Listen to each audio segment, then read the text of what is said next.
नमस्कार मु मधुस्मिता नंद धनुଯାत्रा उपरे अनेक गल्प प्रबंध कविता लेखाही मु भी भाविली विपद लेखिबी मो निजस्व अनुभूति को नहीं। लेखाटीर ना यात्रा ए पाख से पाख।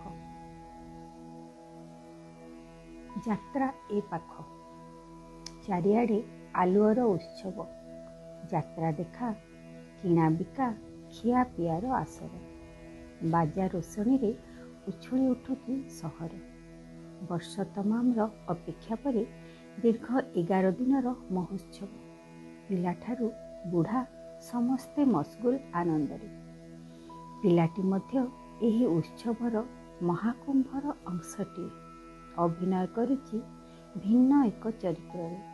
देहरे पुराणा स्वेटरटी रंग छड़ा ठाए ठाए छिंडा लोचा कोचा फुल पैंट तलकू स्लीपर मड़ा धूली सरसर दुईटी पाद हाथ रे किछि बेलून नाली नील सुनीली रुपेली छिट पका बेलून। भिड़ काटी पिलाटा आग को बढ़ुची। छोट पिला देखी डाक छाड़ुची गुब्बारे ले लो गुब्बारे रंग बिरंगे प्यारे प्यारे गुब्बारे ले लो। केउं बापा माँ गोटे गोटे बेलून किणुछंती पिलांको अली एड़ाई न पारे। आउ किए मुह मोड़ी चली जाउछंती। आउ किए पिलांको बारे कहउछंती अरे ए बेलून फाटी जीव घर को जीवा आगु बाजे खर्च। पिलाटीर किंतु किछि फरक पड़ुनी कहा कथारे। लक्ष्य तार किछि बेलून बिक्री होई गले घर पाई किछि सौदा नहीं कि जीव। रोगिणा मार रुटी दिखंड तैयारी कले माँ आ दुई पुओं पेटरे किछि खाद्य पड़े। बापा को पिलाटा क्यों कालरू देखिनी बंचिछि कि नाई से कथा जानिबार बयस होइनी। बास माँ और कुनी भाई को नहीं तार दुनिया। बेलून तक बिक्री हो गले घरे सौदा दे तेणिकी से यात्रा देखिब। सामना रे केते रकमर खेलना हलदिया रंगर काटे उपरे नजर पड़ीगला। इस सान भाई केते खुशी हुंता खेलनाटी पाइले। किंतु आज तार गोटे दिटा बेलून बिक्री हैला परे आउ केही किणु नाहांती। पिलाटीर आखिरे आशा सबु मौली जाउछि। एकड़ सेकड़ बुली बुली कुनी पाद थकी गलानी। हठात झुंटी होई पड़ू पड़ू रहीगला पिलाटी। हताश होई तलको अनेई बसीगला। काहाकू कहिबो कौन कहिबो दीर्घश्वासटी बाहरी आसिला।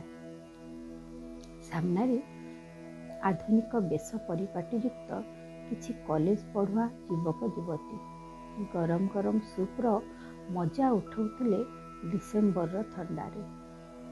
आधुनिकता और प्राचुर्यर परिवेश रे बढ़ुथिबा युवपीढ़ी बा ए दारिद्र्यर कसर कौन जानिबे। समस्ते मौज मजलिस रे मशगुल। हे भगवान कि विचित्र तुम लीला। बिक्री होई पारु नथिबा बेलून तक धरी पिलाटा उठी जीवाको उद्यत हैला। दी पैसा मिलिथिले कुनी भाई पाई खेलनाटी नहीं थांता। मुह सुखीगला तार। एमिति तो खाली पेटरे अनेक राति काटिछि तार परिवार आउ रातिटे भी कटिजिବ। यात्रा से पाख। अरे छोटू ये सारे गुब्बारे कितने में दोगे? पिलाटी हठात थमीगला। एमिति अनेक लोकों थट्टा मजारे से अभ्यस्त। चुप हुई टिके हसीदेला। अरे बताओ ना युवती जनक पचारे। 150 नहीं 150 संकोच भाव प्रकाश करी उत्तर देला पिलाटा। अच्छा ये सारे हम खरीदेंगे ये लो तुम्हारे 200। पिलाटी को 200 टकार नोटे बढ़ई देले युवती जनक। पिलाटी विस्फारित नयन रे सबू देखुथिला। क्षीण स्वर पचारला दीदी ये सारे गुब्बारे किसके लिए? ये सारे के सारे तुम्हारे लिए। सबुतक बेलून पिलाटी हाथ को बढ़ई देले युवती जनक। कहे ये सारे बेच देना ये सारे तुम्हारे हो गए। पिलाटी निर्वाक हुई अनाई।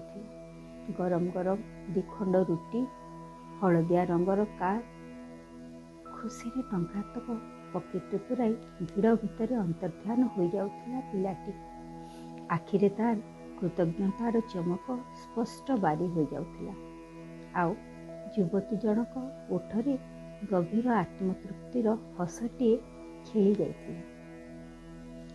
ଅଦୂରରୁ ସମସ୍ତଙ୍କ ଅଲକ୍ଷ୍ୟରେ ସବୁ ଦେଖୁଥିବା ବରିଷ୍ଠ ନାଗରିକ ଜଣେ ଭାବୁଥିଲେ, କିଏ କହିଲା ଆଧୁନିକ ଯୁବପିଢ଼ି ମାନବିକତା ଭୁଲିଗଲେଣି?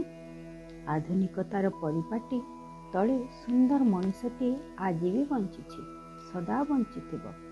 ବରଂ ଆମର ପିଢ଼ି ତାଙ୍କୁ ଆହୁରି ଭଲ ରୂପେ ବୁଝିବାକୁ ହେବ। କେବେ ସେମାନେ ବାଟ ହୁଡ଼ିଗଲେ ହାତ ଧରି ଖାଲି 2 ପାହୁଣ୍ଡ ସାଙ୍ଗରେ ଚାଲିବାକୁ ହେବ। ଧନ୍ୟବାଦ।